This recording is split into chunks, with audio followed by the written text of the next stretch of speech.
Buonasera a tutti e a tutte, siamo qua con Fabrizio Cattelan che oltre ad essere un imprenditore del nostro territorio con CDA Una Scelta Naturale Società Benefit e oggi qua in veste di delegato alla sostenibilità per Confindustria Alto Adriatico.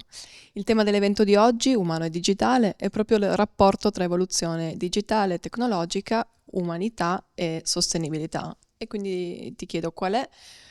sono le attività che fa Confindustria Alto Adriatico in questo senso per accompagnare le aziende nel nostro territorio. Confindustria Alto Adriatico, diciamo, mette in atto sempre nell'ambito della convegnistica e della formazione. Diciamo che siamo appena arrivati da due convegni, fra cui uno proprio mercoledì scorso, nelle quali portiamo le aziende ad avvicinarsi anche un attimino a quello che è la nuova anche CSRD, quindi la nuova direttiva e quindi un qualche cosa che la norma cerca di imporre un attimino alle aziende per sensibilizzare sulla tematica. Cerchiamo anche di fare in modo che qualcuno non la veda come un qualche cosa che venga subito appunto come una norma, ma un qualche cosa dove l'azienda sia partecipativa in tal senso, quindi dove si vede più un business che invece di essere estrattivo diventa rigenerativo. Sotto l'aspetto del digitale, sotto questi aspetti qua non li stiamo ancora affrontando, però io credo che l'aspetto dell'innovazione deve semplificare, quindi anche gli aspetti di intelligenza artificiale devono portare